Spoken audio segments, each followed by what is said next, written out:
I am Dr. Kanwal Khalid.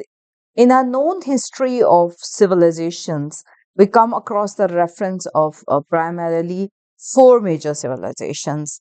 One is Mesopotamia, that is the side in between Tigris and Euphrates. The other one is, of course, Egypt, which is near the River Nile, and then we have the Chinese civilization, but the four very major of one of my favorite civilizations is Indus Valley civilization, or in contemporary days it is called Harappan civilization. Now, this Harappan civilization was discovered just by chance, of course, by the British when they were constructing railway track from Lahore to Sahiwal, and during the construction, the engineer who was supervising the whole project noticed that the laborers were getting some very high quality bricks.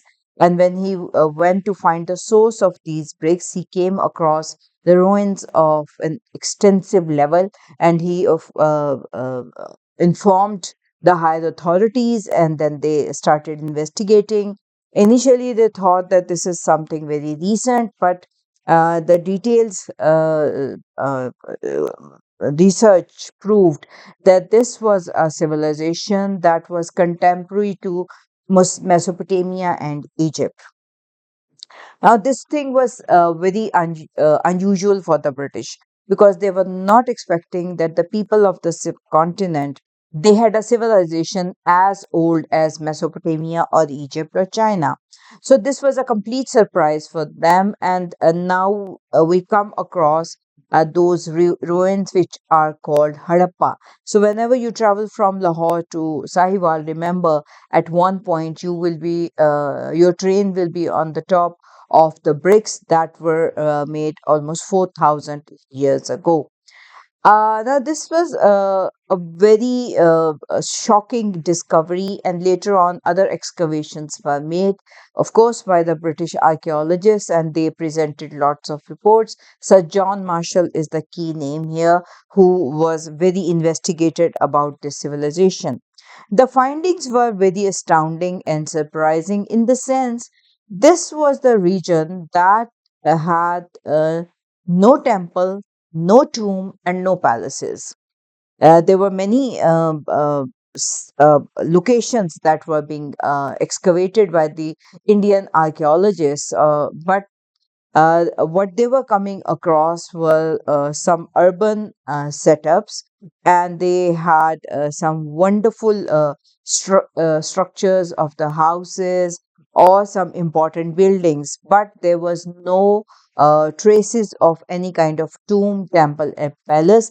This was a very important factor, because in those days, the other excavations which were going on in Egypt and Mesopotamia, they were all based on these three architectural structures. But here in the subcontinent, we do not come across this kind of larger structures. We do come across some community buildings which were most probably used by the whole community, but not even a single building that we come across that gives us the impression that it was being resided by an individual and all that. Along with Harappa, we came across Mohenjo-daro. That was a later excavation, and from then on, there had been many excavations all over. Because if you look at it from a geographical point of view, this was the largest civilization of all its contemporary, because starting from Himalayas, it stretched up to Arabian Sea. Lots of settlements, lots of cities, and lots of smaller regions that were being identified. Unfortunately, not much of the excavation has been done, but if you dig any part of this particular land piece, you will definitely find some part of civilization buried there. There were some sculptures. One of them is the Priest King, a very famous sculpture, and the other one is the Dancing Girl. But these two names have been questioned very seriously, because we have no idea what did they represent. Apart from this, that of course they represented the population of this land, the population which was named as Dravidians. They were the local people. They were dark complexioned, had thick lips and thick nose, and uh, mongoloid kind of noses, but they were not the Africans, and their features were uh, quite different from them. So this was the population that had been living here, and the discovery of this civilization rejected many theories that tell us that the development of this region was due to some generations coming either from Mesopotamia or Egypt. It was the indigenous local people who developed the grand urban centers of Indus Valley civilization. Another dimension that I always mention whenever I have a talk about Indus Valley is that although we do not come across some grand architecture, but we do come across the cities which were very well planned, and the concept of urban designing was first time seen in the cities of Indus Valley, and they were Harappa and Mohenjo-daro. They all had very broad roads with smaller streets merging in them. Apart from that, though they were built of terracotta bricks. The variety and the quality of terracotta bricks was amazing, and even today, the bricks that we are using in our houses, the design and the size and their dimensions were invented by the people of Indus Valley civilization. One thing that we particularly focus on the Indus Valley is the drainage system of their cities. They were amazing, where they had a very developed drainage system where the water was being, filtered before leaving towards the open areas, and all the junk and everything was held back through perforated jars or the pots that were put in front of these drainage outlets. This was something very important. They had very smaller details, and those details tell us how civilized they were. Like their roads, they had a curvature when they were bending, and that tells you that the people who were coming from the other side, they would know that there is another cart coming. With that, they had lots and lots of wells. The number of wells that we come across in the cities of Indus Valley is staggering. Almost every developed house has had a well, and the well was divided most of the time in half and half. One half was inside the house, and the other half was outside the house, and they were always covered so that no junk or no trash will fall into that.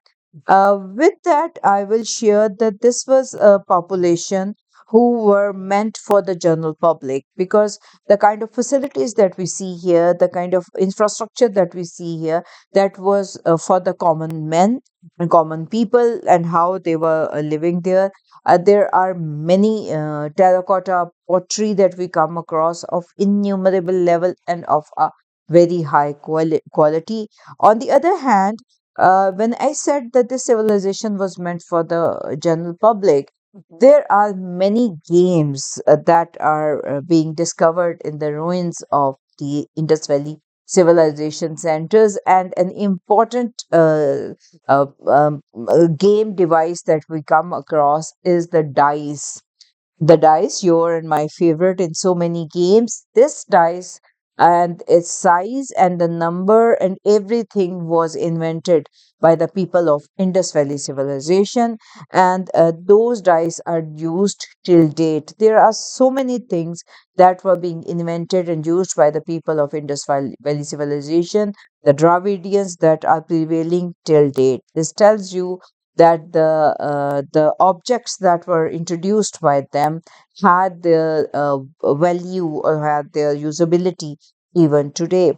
From another perspective, they were great traders, because their main source of wealth was lying in their harvesting. And apart from wheat, barley, rice, the main harvesting crop of the Indus Valley was cotton. At that time period, This region was only region in the world that produced the plant of cotton, which was called silver thread, and no other part of the world had this plant, and it was exported to so many countries all over the world, and that is why we come across a very developed textile industry there, and a classical example that is prevailing till date is the ajrak. Your and mine ajrak. The motifs, the designs, and the style of that textile in its primitive form was used by the people of Indus Valley civilization. At the end, I will just say one thing, that this was the population that had always been very much undermined, and most of the time they were declared as very backward and primitive people, but they were not. Dravidians were an extremely developed nation, and they gave a lot to this land, not only to this region, but these were the people who traveled as far away as Australia and Easter Island. For that, I'll talk about in my next program, that how did the Dravidians of Indus Valley civilization of Harappa and Mohenjo-daro reached Easter Island.